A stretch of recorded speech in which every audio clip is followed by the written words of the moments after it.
Hi, welcome to episode 24 of Tennis Volley Talk with Brian Danielson.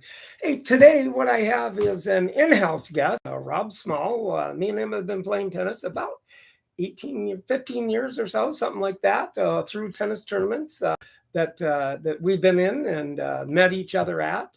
Good way to meet other tennis players, so you can get to play with them and everything like that.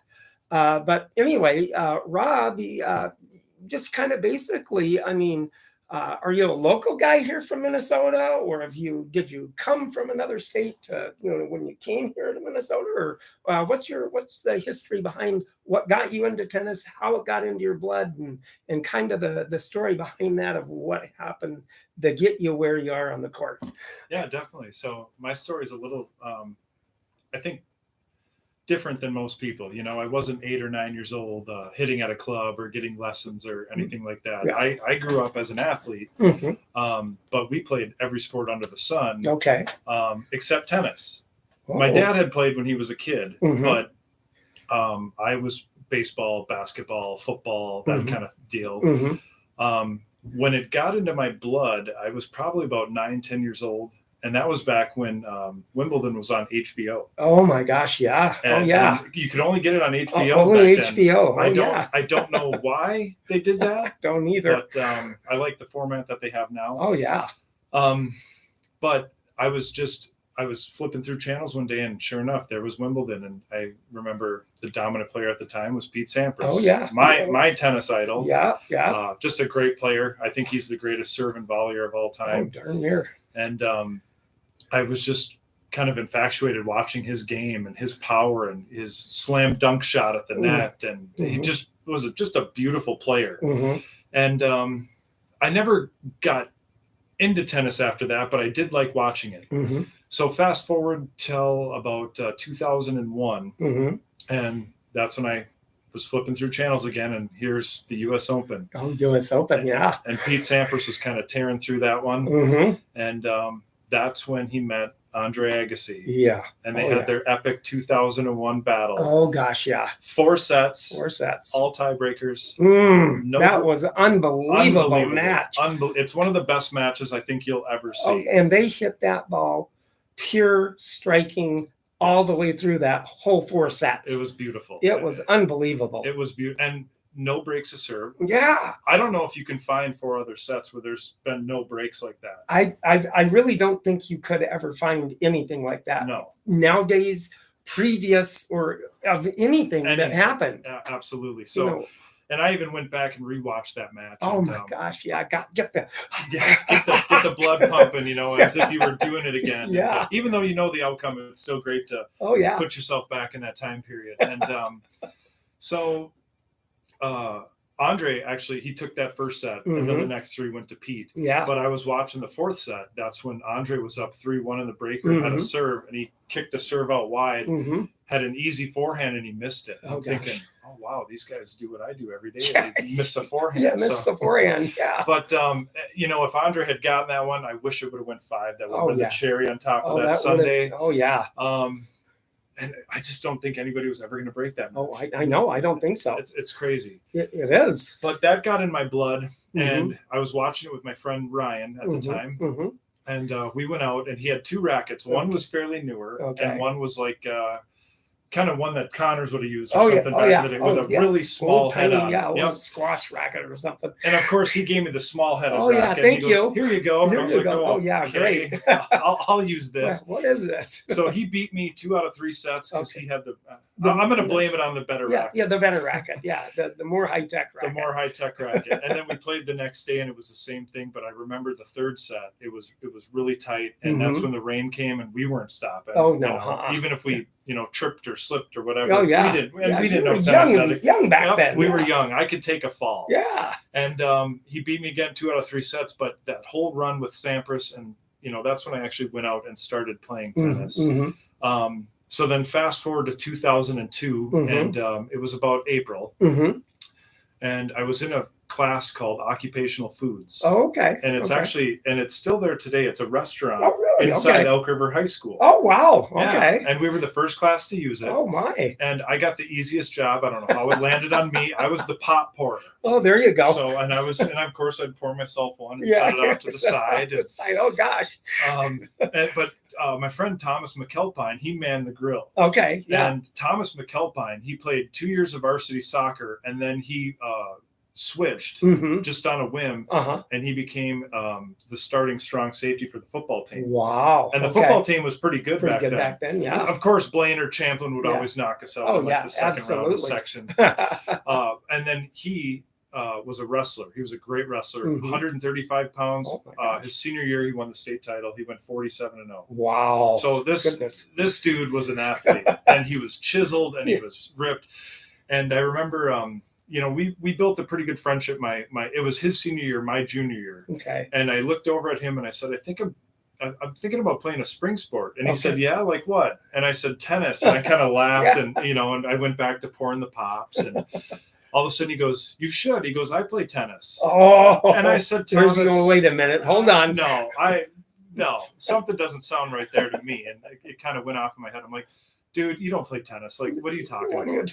So I went back to pouring my pops. He goes, yeah, Rob, I play tennis. And I said, Thomas. And I kind of looked at him serious. My smile had dropped at this point. And I said, Thomas, you don't play tennis. Like, an athlete like you would never touch the sport. Like, there's no way. And he got all serious. He goes, Rob, I've played tennis the last 2 years. Ooh. I'm going to play on the team this year. Oh, no. I'm dead serious. And he goes, I think you should play. And I said, okay. Yeah. Okay. I'm in. So that was on Friday. I went to the office and got the form to fill out, and I brought it home to my mom. And she filled it out, signed a $150 check for me. Yeah. And I went and told my dad, and they were, divorced at the time, and my dad was living alone. And he said, well, we got to get you ready then.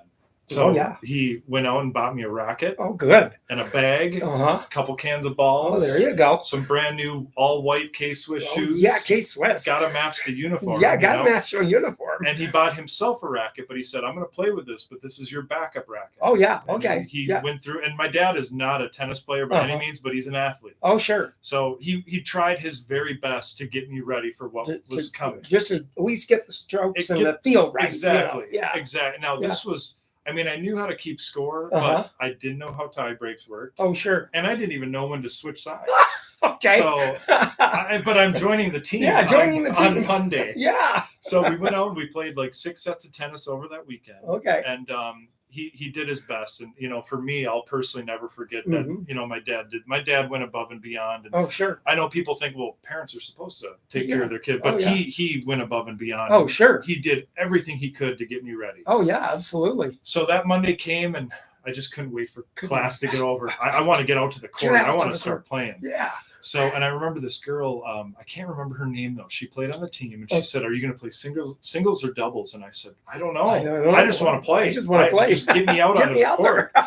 And so the bell rings. I get out to the court, and I went to the varsity courts, which is now a parking lot. Yeah, but the old ones. I think there was 4 at Vandenberg and 6 at the high school. And all of a sudden I get there, and that's when I met Kurt Johnson. Oh, Kurt Johnson, yes. Kurt Johnson is a heck of a guy. Oh, yeah. Super nice, and he is Mr. Tennis. Oh, he is. He really is. He is Mr. Tennis. And that's where I met him, and he told Thomas and I, we're going to be at SOC. Okay, so I said, okay. So I followed Thomas over. And it was nice, by the way, to have a kind of a partner in crime all this. Yeah, absolutely. Got kind of like a little tag along the He was my or whatever. Absolutely. Without Thomas and my dad helping me, I would have been so intimidated. Oh, sure. So this was big for me. Oh, yeah.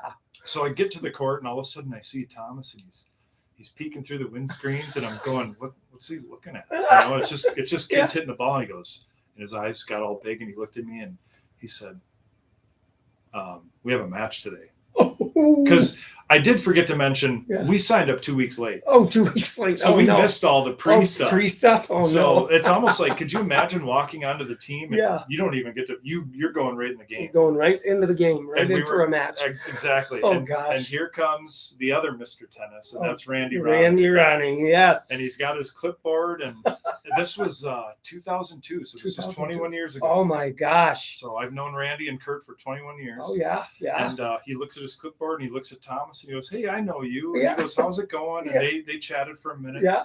And he looks over at me and he looks down back at the list and he goes, "Are you Bob Small?" And I said, "Well, I'm Rob." And I go by Rob. And he goes, "Oh, okay." He goes, "Well, tell me your tennis background and what's your experience?" Practically none. Zero. Zero. It was a double zero. I said, I've hit with my dad and a couple buddies, and I said, but that's it. I have no. I said I love tennis, and I'm starting to get more in love with it. And I just kind of told him my story quick, and he goes, "Oh, sure. Well, great." And he goes, and he looks over, and as soon as I got done telling my story, he goes, "I'm going to pair you two up, and you're on court too." Oh my gosh! So I'm like, oh boy. So, but thank God he didn't put me in a singles match. Oh yeah. I wasn't mentally ready that day. No, yeah. I thought we were going to have a week or two of practice. Yeah. Nope. Nope. Right into it. You had 2 weeks of practice. Yeah, you had 2 weeks there. You just didn't know it. You didn't know it. Yeah. You signed up late. This is what you get. Yeah. So I go onto the court and we played doubles. Thomas led off serving, because he was the player who had played for 2 years. And we played a pro set to 8 because they wanted to get all of it. Because Buffalo and Elk River had enough for a full varsity, JV, and a full C team. Now it's called, I think, JJV. They've switched the name over because it was a joke with us, but they hated it. We started calling it like C team trash. Yeah. But you got to remember too, Elk River, I think, was ranked like 7th in state at the time. So they were pretty loaded. Yeah. And I mean, they're still good to this day. This year they just took 5th in state. Yeah. And that's just like unbelievable. And then plus some of the ones that state that they've won too, but they've had some wonderful players that came through Elk River that are just like boys, girls, very good. Oh yeah, very good.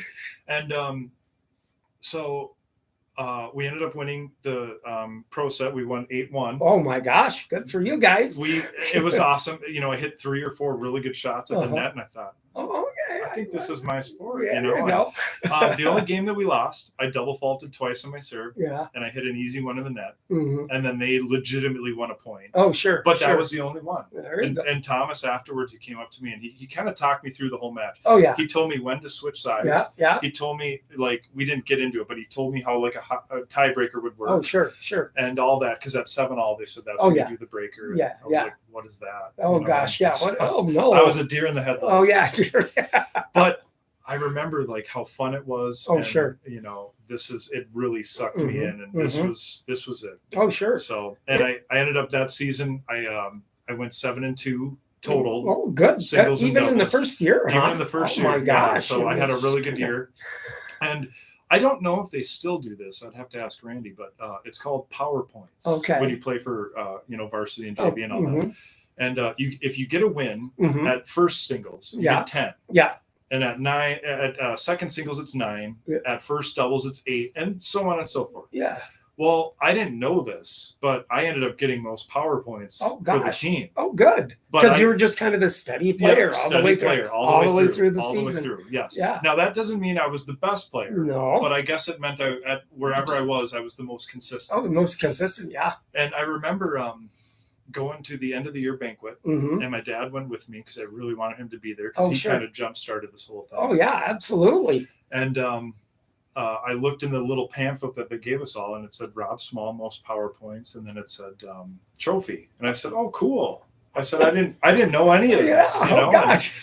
So Randy got up there and he started with our team first, and then he led up to the varsity, and they got their awards last. Yeah. And they had a very good season. I think they just missed out on state. Oh my gosh! But they were a very good team. Oh yeah. I think St. Cloud Tech took us out. Oh my! And Tech was solid, but we've gotten them back several times. I'm sure you have. But so all of a sudden, Randy gets up there and he starts talking, and he goes, "Whoever wins most PowerPoints, I consider my team MVP." Oh my! Now the trophy doesn't say that, but I remember hearing it. Randy told it, so if he said it, it's got to be true. It has to be true. It's his, So his word is law. Yes. And so I went up and I got my trophy, and I was just so excited. And I went back and I showed my dad, and that it kind of took off after that. So then I was in a pretty serious car accident that next October. Oh my gosh. I fractured my femur. And, Ooh, that's not good at all. No, not good at all. And my face went through the windshield. That's why I got this gnarly little scar here. But the first thing I said was, "Can I play tennis? Oh, sure. Am I going to be ready?" And he said, "You know what? If you put do the work, determination into it, he said you'll be ready. You'll be ready." And I worked my butt off. Oh, I'm sure. I was doing physical therapy like Crazy. 2-3 times a day at home. No matter how much it hurt, you were doing it. Exactly. Yeah. And I was. Trust me, it hurt. Oh yeah. When you don't walk for 6 or 8 weeks, you lose so much muscle. A lot of stuff. A lot of stuff. Yeah, it's. Well, I remember when I broke my elbow, they had me on an elbow machine, and that happened in August, and I was back out on the tennis court playing with the wire in my elbow in November. Wow. So a little under 3 months, I was back out in the court. That's awesome. But it was physical therapy. It takes hard work. If you don't do the work, you're not getting out on the court. And that includes even the doctor going, you can't go out and hit any balls, just do the physical therapy. Yeah. And us tennis players, it's kind of like, okay, doc. And you wouldn't find me but 2 feet from the wall going, hitting the ball. Exactly. Hitting the wall 2 feet from the wall, hitting the ball. That's right. But yeah, and I was the same way, and it was crazy. I was doing strengthening my muscles on like a phone book. Oh sure, yeah. Just stepping on, off, and just going crazy at it. And I remember telling Randy that story when I ran into him a few months later. And his eyebrows kind of shot up, like, "Wow, you went through all that." And, but my senior year, I made top 13. I went 11-3, so I had a career high school record of 18-5. And I lettered my senior year, and good. So it was awesome. And I'm telling you now, without Kurt and especially Randy, I wouldn't be playing tennis today. Oh gosh, their love and their passion and their drive for what they do for Elk River tennis, and even those who, because people have come to see them that don't play for Elk River. Oh yeah, but they have, maybe back in the day they took lessons or something. Oh sure, but they've made every player better. Oh yeah, absolutely, so have. If you come in contact with Randy and Kurt, they will make you better. Oh yeah, they will. Whether it's an attitude thing, a game for sure, your game will increase. Oh, it will. Oh, absolutely. If you listen, which I Randy one time told me I need a cork because I was the I've chilled out a little bit over my time, but I was kind of the team character. Oh. One time I remember he was showing a drill about serving. He goes, "Rob, you need a cork." So I was like, "Oh, I better listen." So, yeah. But without those guys, and like I said, Thomas was leading me through it. My dad really helped me out a lot. I wouldn't be playing today. Oh, sure. So I put my racket away, and that high school season in 2003, it always ends with a conference tournament. Oh, sure. And I went 3-1 on my last day, but I was so happy, but I was so exhausted. Oh, I'm sure. Yeah, I've had a long year like that. Still to this day, I love tennis, but there is a time where I do put the racket down. I'm like, I need a break, and I think even a pro will do that at some point. Yeah, absolutely. Even though you love it, you do need a break. You do need a break, yeah. For everybody. For your mental health, maybe not your physical because you want to keep going, but your mental health, you need to just let loose a little bit. Oh, just, relax. And sure. That's what I did, but I only played one tournament in 05, but I kind of quit playing. Oh, wow. I would play maybe with my brother or my dad or, a couple friends or something, but I just kind of lost touch with some people. And, but anytime I would go back out in like 04, 05, 06, I would go to Elk River tennis courts and I would hit. Oh, sure. And Randy would always be there. Oh, yeah. Browning. And he's like, "Do you have a tournament registration form?" Yeah, I know. We're going to have the summer tournament. He always had the summer tournament forms summer ready. Tournament. And he'd hand it to me. I'm like, "Yeah, okay, Randy." Okay. And I would just set it aside. Yeah, okay, Randy. Yeah. I did play in one of them, but I think I won last. Okay. And at the Elk River tournament, when you win, lose, you're done. Yeah. It's not double limb, which is fine. They got to speed up the day. They do. So I think that was kind of disheartening. Like I was happy I won. I beat a varsity kid from Alexandria, but then I got smoked my second match by the kid who won it. Oh, sure. Who was also named Randy. Oh, or not also named Ronning. I think his name was Reggie Ronning. Reggie, oh gosh. And Reggie's he turned into a pretty dang good player. Oh, sure. So was his brother though too. If your last name is Ronning, you're going to be good. They're a gifted family, but they are a hard-working family. Oh, they are. Definitely so. And I got all the respect in the world for those guys. Oh, yeah. But so 2008, I was working at Rainbow Foods grocery store. They're no longer around. Yeah, they got bought by Rainbow, Cup of Foods course, and yeah. Byerly's, and but I loved it. It was a fun job. And I remember I took a weekend off in September to get my wisdom teeth out. Okay. Well, then all of a sudden the time kept coming, and I was like, I don't want my wisdom teeth out. Not this weekend. Not going to happen. So, but then I looked at a form that Randy had gave me, and I saw, ooh, I have this Saturday off. Yeah, I do. You know, because working retail, you're not going to get a Saturday or a Sunday off. Hardly ever. Hardly ever. So I had that one off. And I went, and that's where I first met you. That's right. About 2008? 2008. Yep, yeah, okay. 08 Fall Classic. And of course, and I'm wearing one of the tournament. There you go. Yep. I see the 08, 09. Yeah, 08, 09. That's the time period. So, and I took third place. Okay. I think you got knocked out by the guy who won it. I think I did. Mike Sporer was his name. Yeah. He's a really solid player. Very solid player. So you ran into the buzzsaw. The buzzsaw. But I avoided him, and I never had to. But I took third, and Mike Sporer won it, and he would have killed me. Oh gosh, So he was a really good player, and I wasn't ready for him yet. Because I would have had if I was working hard and hitting all the time, I maybe would have had a shot. But sure. That's the thing too. You have to keep playing. I think just to keep your game going. That's right. Even in the wintertime, especially if you're in California or Georgia or Florida, you can always you can play basically all the time, all year round. Yeah. And inside, then you got to think, well, it's costly. You got to pay indoors. That's right.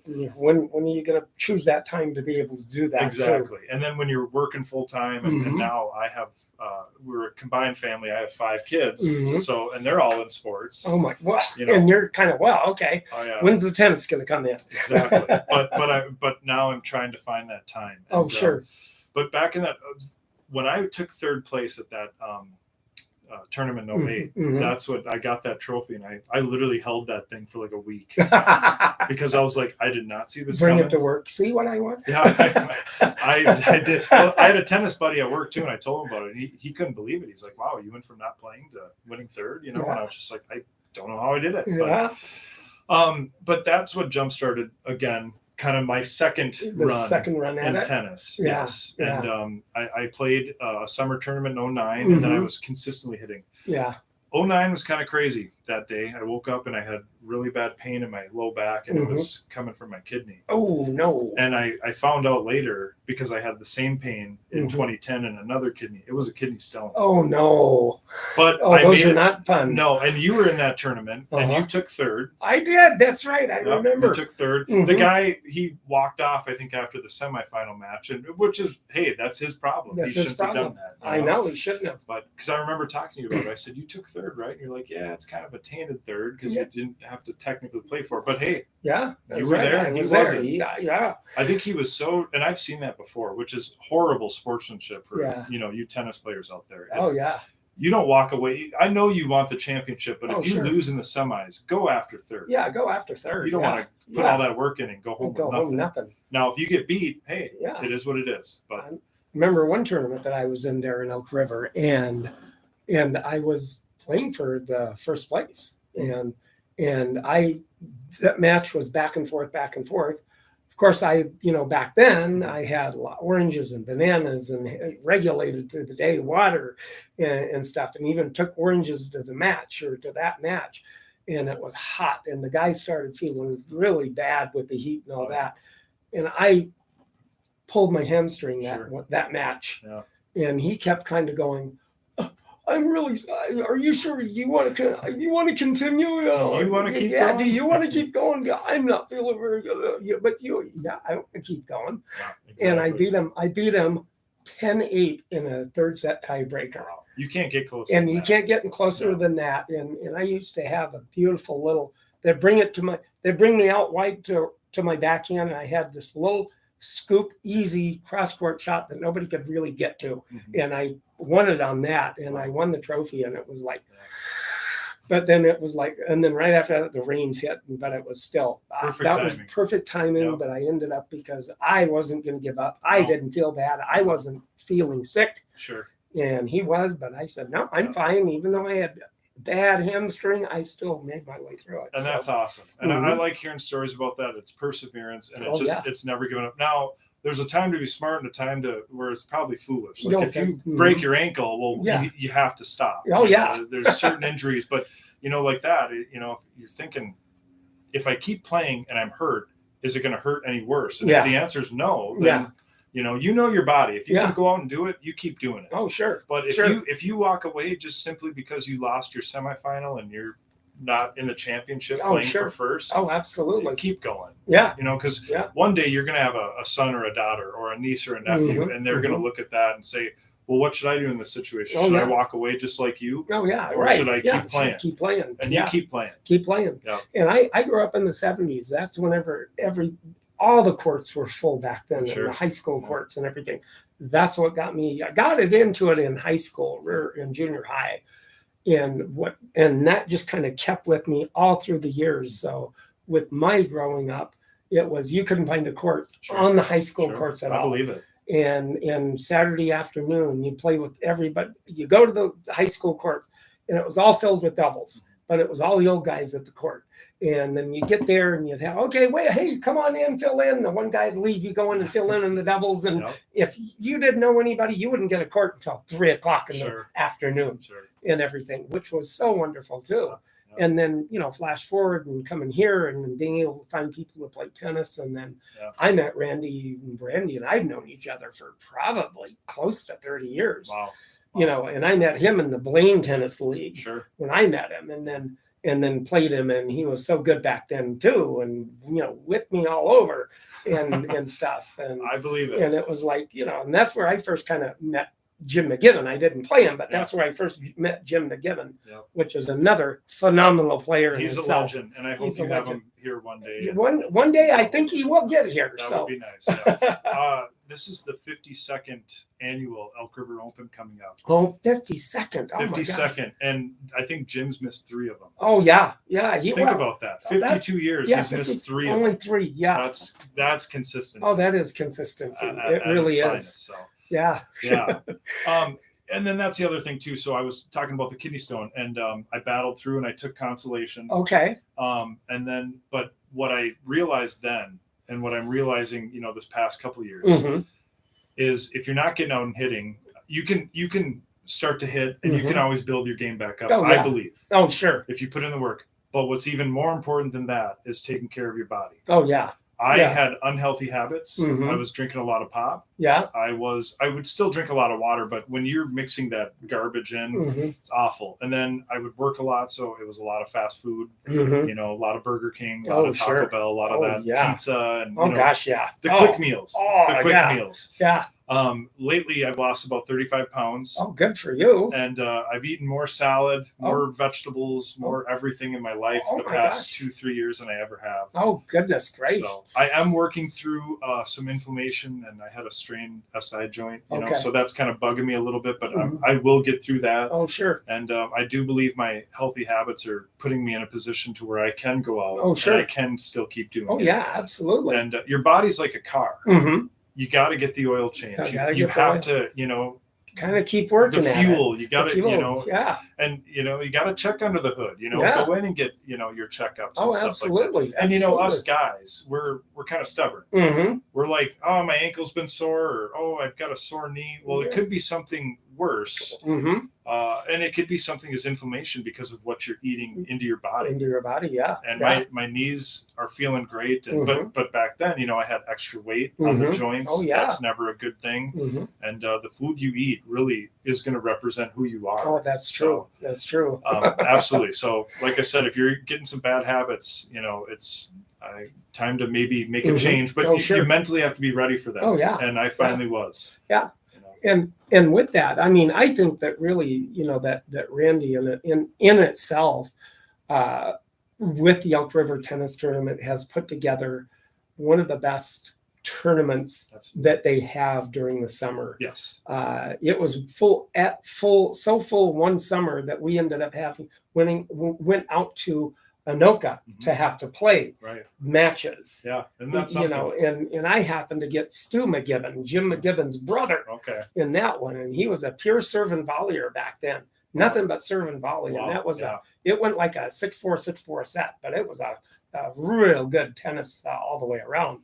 But over the years, it's just so unbelievable that is. And then now, since they've made the new courts, which is an unbelievable sight, a beautiful sight, and done right, yes, with that. Yeah. It is just a phenomenal way to get out there and play tennis and be on the court and everything like that. Absolutely. If you're close to the Elk River area, you got to go see the new courts, and I love the way that it's structured. Oh, sure. You've got it goes 2, 4, 6 on one side, and then there's the kind of the walkway and the cement, and then 2, 4, 6 on the other. So it's kind of cool. And if you're playing on one of the courts by yourself, it almost feels like you're all secluded. You're secluded, and it's really cool. And Randy and Kurt, they always take care of those courts. Oh, they do. They treat the courts like they treat their players. Oh, They're gonna give it their all, and it will be the best it can be. Oh, absolutely. So, and I did notice too that Rogers High School is actually structured the same way. Oh, it is. So, okay. Yeah, they don't have a tournament anymore. Oh, yeah. I remember another person I want to give a shout out to, because I've been doing it for Randy and Kurt, and they deserve it. They're awesome people, and they're great for the game of tennis. Mm-hmm. Her name is Debbie Conley, and I just hit with her today. Oh, good. Okay. She was the first ever Rogers High School girls head coach. Oh, really? Okay. And she was the boys JV coach. Okay. And she was from the year it opened in 2003 up until I believe it was 2015 was her last year. So 2016 she retired. Okay. She ran a Rogers tournament. And okay. That kind of even more ignited the fuel. Mm-hmm. And she's actually going to be my mixed doubles partner. Oh, there you go. I'm going to have to get a hold of Randy to find the mixed doubles. Yeah, that would be fun. Do you know anybody else that might be mixed doubles or not? That's the thing too. She's about the only female I know that I actually go out with. But Randy would be the guy to talk. He'd have to be. I'd have to message him on that. Absolutely. Because I think I'll probably do the mixed doubles again, because I was in that last 2 years. That's fun. It's really always fun. a fun thing to do. It's super cool. It is. It really is. It's a unique thing, and it's definitely a level playing field. And some of the girls will go out there and kick my butt. So, oh yeah. There's some girls out there like Ava. I think it is nowadays. Only a junior, isn't she? Yeah. And it's like she hits with the big boys, and it doesn't bother her at all. No. Oh my gosh. She can hit it as hard as they do. She can hit it way harder than I ever could. Yeah. So, oh yeah. And Me too. That's a testament though to Randy and Kurt. Oh yeah. And, all the ladies putting in the time, the mm-hmm. program that they've had over time. Oh sure. For the boys and the girls. I mean, you have Edina, mm-hmm. you have Minnetonka, you have maybe even like Wayzata, mm-hmm. but outside of the kind of the cake eater section, mm-hmm. they're the team. Yeah. Boys and girls, you tell me a better program in the state. That's true. And there really isn't, especially for double A. I mean, Blake, but again, that's a private school. Yeah.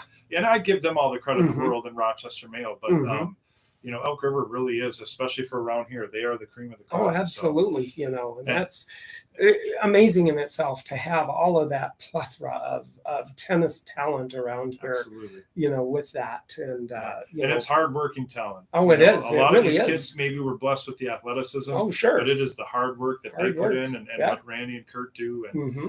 and going back to Debbie, though, so I believe she's 68 or 69. Okay. She plays a couple days a week down in Florida. Oh, sure. But she's up here. Mm-hmm. And she never ceases to amaze me, because she is still learning the game mm-hmm. all these years later. Oh, yeah. I don't care how old you are. You can always do something new, try mm-hmm. something new, mm-hmm. do something different. Oh, sure. I'm under the impression always that if it's not working, then you need to change it. Yeah. And I think I need to change something about my game to beat Bruce.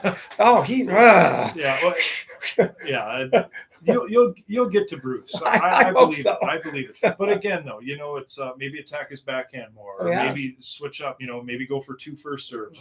That's the thing too. I just lately, by playing with Debbie and playing with Darren Helly, mm-hmm. my other hitting partner, my mm-hmm. doubles partner. In the past, I was playing not to lose mm-hmm. some of the points, the tense and tight points. Mm-hmm. Now I'm playing to win. Oh, sure. If I double fault because I hit a second serve too hard, I'll live with it. But I'm going to go for it now. Mm-hmm. I'm tired of just dinking it over. Or just that a little second slice. serve of yours was, pretty open to yes, hit. It was. And what changed that too was Darren Helly. I was playing him. We've only played one set in our whole life. Oh my gosh. So, and I took it 6-3, but Darren's a good player. Oh, He can really hit the ball. And we were playing, and I remember the second serve, he would just hammer them for easy. Sure. It was target practice. Target practice. And then that's what made me amp up my game. And ever since then, my second serve is, I'm going for it. And that's kind of the Sampras mentality. Oh, sure. It was an opportunity for him. It wasn't a way to start the point for you. And that's what I'm trying to do. I'm not anywhere near him, but I can try to be him. At least mentally. Mentally, yeah. But Debbie, even though she was a tennis coach for all these years, and even though she's a solid 3.5 player and plays in leagues, she still takes lessons. Oh, sure. She I've been really working hard on my, as you kind of found out, I kind of pulled you to the fence a few times. We just hit on Saturday. Yeah, wide forehand serve. Yeah, to the right hander. Well, and I know Federer, man, when he was on at Wimbledon. Oh gosh, if he had that serve down, nobody, you couldn't touch it. No. And she's been asking me lately, like, what have you been doing? Like, what do you do on that serve? And she's not afraid to ask questions, even all these years later. And I think some people, though, they get stuck in their game, like, I'm going to do my thing and I'm not going to change. Yeah. Well, it's great if it's working for you, but what if it's not? That's right. That's what right. if the other players drop shot you and or they're just lobbing you, or you refuse to move from the baseline, which is what we're seeing today. And I get it, because that's where the game has evolved and the technology, but I kind of do miss the serve and volley. Oh gosh, and how many players really know how to actually volley? That's true. Today and age. That's true. Yeah. You just don't see it. Yeah, pure serve and volley with Sampras, with probably Patrick Rafter. Yeah, was one of the others. Very good serve and volley. Very good serve and volley. And then after that was probably Pat Cash. Yeah. Not as much, but still serve and volley pretty much and stuff. But that's about the only three that were really good serve and volley. Really good. And I just remember in the old grass, things have changed. Surfaces have changed. It's not the same grass. Oh no, at Wimbledon as it used to be. So I remember Sampras and some of those other players saying, if I didn't serve and volley, I didn't feel like I had a chance to win. Oh, because it was just so fast paced. You had to. It was a race to get to the net. It was. If you could beat them there and you had a good volley, you could put it away. You could put it away. Absolutely. And that's why I love doubles now, because that's a chance where I actually get to volley. It's not baseline to baseline. Oh yeah, no. It's and which is fine. Again, I'm not ripping baseline to baseline. Yeah, but I do like the doubles points and the volley. Oh sure, and with Wimbledon going on this next 2 weeks, and everything. So, I mean, I think that odds-on favorite are either going to be Djokovic or Alvarez. Are the on-two favorites to win. But I still think that Djokovic this year, as compared to the year that he was trying to win the Grand Slam again, he this year has kind of done it more paced out, so he's not as tired. And I think he has as good of a shot as anything to win Wimbledon this year too. He definitely does. And I know we were talking about this a couple of years ago, him winning the Calendar Slam. He's got a real chance to do that this year. Oh, he does. He really does. And the way he's regulated his season this year. And I think, he's probably more than likely the odds-on favorite. Absolutely. I guarantee the Vegas betting favorite for sure. Oh, for sure. Carlos Alcaraz, I mean, he's 20 years old. Oh, 20 years. Yeah.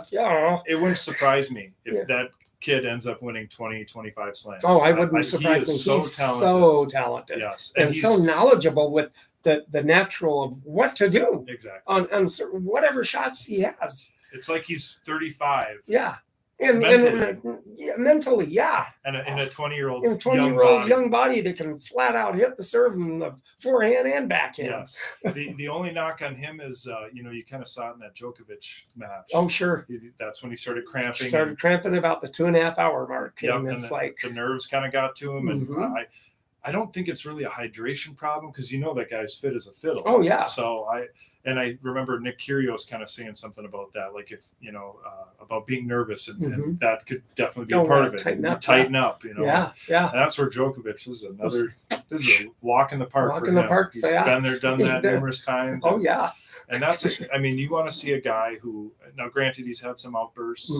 And I wasn't a big fan of him in the past, but I really appreciate him now. And he's just on a tear. He's he mentally is. there. He is. And like you said, I think with the lighter schedule, Oh yeah, I mean, he's physically ready to ready to go. Oh and, yeah. and he didn't play Queen's Club Mm-mm. like a lot of these Oh guys no. did. He went right from the French, Right to grass. Right to And grass. how these pros can transition so quickly Oh, I know. is absolutely astonishing. It is. It is so amazing Yes. that they have that within their. Well, it's their innate, just something innate within them. Yeah, They're a tennis player. They have the hand-eye coordination for 135-mile-an-hour serve, and it's like, oh, okay, boom, boom, boom. I'm returning it. Yeah. And it doesn't matter the surface. Doesn't matter the surface. Literally. 135 miles an hour, boom, I'm returning it. On Sunday, he could be, guys like Djokovic and Nadal, they could be playing on clay. Yeah. And then just a week or two later, they could be center court Wimbledon on grass, and it's like they didn't even miss a beat. Nope. Oh, I know. Now, granted, they need to go out and practice like everybody else. Oh, sure. But I mean, they're just so steady and they're good. And they're physically fit in their diet. And like I said, if you keep up on your diet and you just keep going after it, preventing, barring any injury, which hopefully doesn't happen to anyone. Oh, sure. It's just it's and tennis is a sport you can play later on in life. That's right. I went and played today. Like I said, Debbie is, I think she's 68 years old and giving it her all. Yeah, and I played today too. Yeah, still play. I still play singles. Even and I'm about her age. I'm 67. Yeah, that's right. And you're a testament to like I'm 39 and almost 30 years. I'd like to be doing the same thing that you guys are doing. And you're kind of the bar, you guys, literally like you're not getting paid to do this. You're not, but it keeps you going. It keeps you going. And that's right. It's that old saying, you don't grow old because you stop playing. You stop playing because you grow old, or the other way around. Other way around. You don't stop playing because you grow old. You grow old because you stop playing. Yeah. And that I truly believe that. Oh, absolutely. Really, like and just that's what got to keep you going. I'm going to go until my feet fall off. Really. Oh, absolutely. And everything. But a little tidbit. Do you actually know how the scoring actually started? Back in the day. Are you talking in games or how the scoring in the 15 like love, 15 love and all that? 30 love? Honestly, no, I don't. Yeah.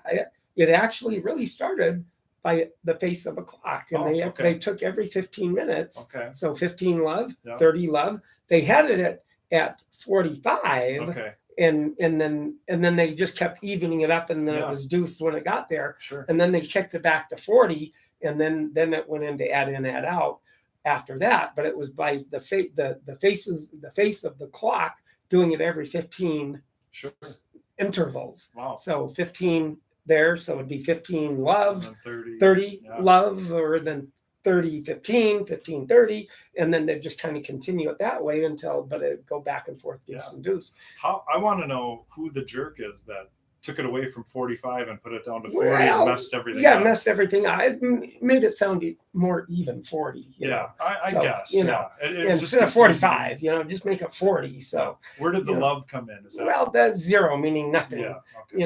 And everything. Sure. But and then when the tiebreaker came into existence too, I think that came into existence about 76 is when the tiebreaker came into existence back in the day too. I couldn't imagine not playing a tie. Like, you got to go until you win 2 games. Yeah, until you win 14, 12. Mm-hmm. I remember looking back at like Wikipedia and all this stuff at some of these old matches, and it's like 6-4, 12-14, 8-6, and then it was like 6-4, and I'm like, wow, no tiebreaker. I couldn't imagine. Yeah, no tiebreaker. Real tennis. That was real tennis. Not that it's not now, but that's back true. Then it was all grit, and you're not stopping. Oh, absolutely. There is no tiebreaker. There is no tiebreaker. This is the 70-68 Wimbledon all over That's right. again. That's right.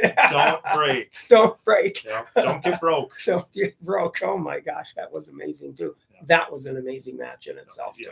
Yeah. Over a course of 3 days and everything like that with Isner and Mahut. Unbelievable. That was unbelievable. Unbelievable. And obviously it'll never happen again. Oh, it won't. Because every tournament has changed to it's changed. Some sort of a tie-break format. So. Yeah.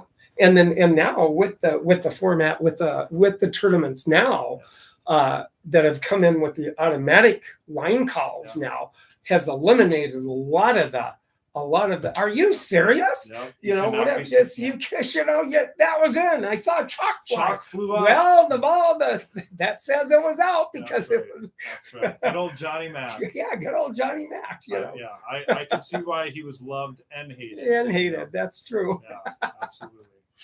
Well, boy, with this has been so enjoyable, and I so appreciate your insight Absolutely. with what you're growing up with the tennis and how you got involved in everything, and then being involved with the Elk River tournaments and Randy and how he's evolved and getting into the tournaments and everything. It just is so wonderful to have you here with me on Tennis Volley Talk. But remember now, you YouTubers, if you go to my YouTube channel, Tennis Volley Talk, you want to subscribe, you want to make a comment, like, whatever, let me know in comments what you might want me to talk about or anything like that.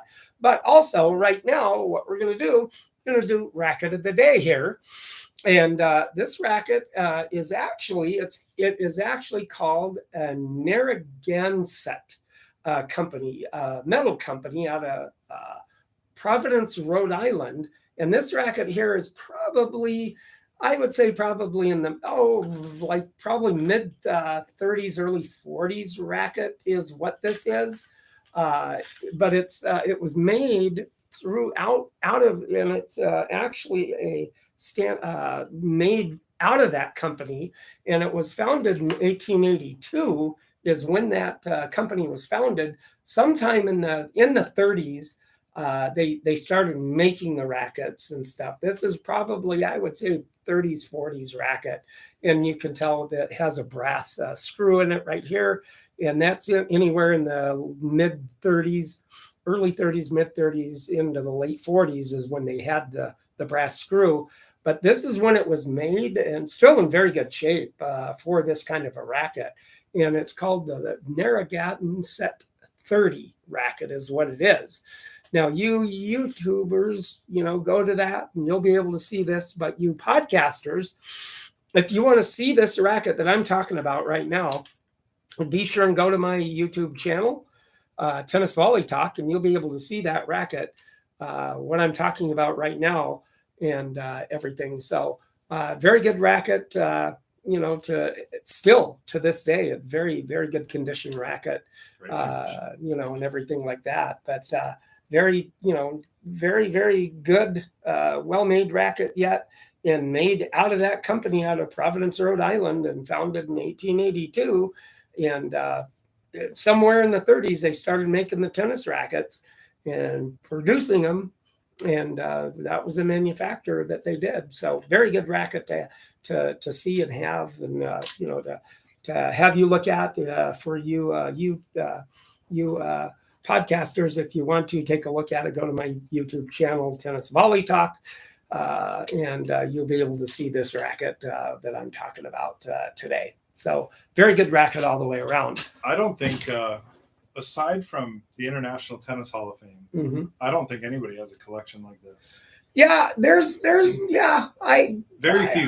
few, but some of them do. There has been one that I've seen that is amazing, and it's I see it on my Facebook occasionally. Hits a little my collection I started, and everything. He has a really good collection, but he's in like Norway or something like that. Sure. And everything, but yeah.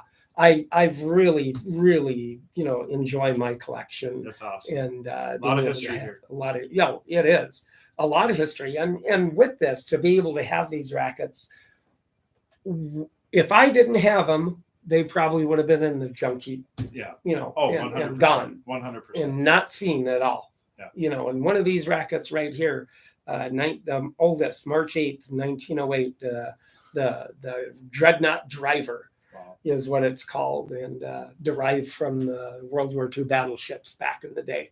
Is how that got its name, because it took the big guns in the World War II battleships that had the big guns were called were called that, and so you learn something new every day. Oh yeah, absolutely, you really do. But with that, I do thank you so much for joining me on my tennis podcast, Tennis Volley Talk. You YouTubers, where it is, YouTube, on Tennis Volley Talk with Brian Danielson. Hit the like button. Yeah, hit the like button, subscribe. Like Brian said, we appreciate the views and the likes, but also the comments too. You know, like, what do you want to hear? You know, what would you like to talk about? You know, I know it's great telling our stories, and I'm sure they're gonna, you're gonna have other in-house guests telling their stories. We all have a story. We all fell in love with tennis somehow. If you're here listening to this, you obviously have a love for the game somewhere. So it's always great to hear that, and what keeps you going and what drives you, and maybe your thoughts on modern tennis today or even back then. So I love hearing it. I eat it up. This is like my crack, so love tennis. Absolutely. And and then, like I said, you podcasters, keep in mind, if you want to see what I'm talking about, go find that Racquet on my YouTube channel, Tennis Volley Talk. So thank you very much, everybody. And it's getting nice out. So enjoy the week in tennis and enjoy your playing, and have a good week all the way around. Thank you very much.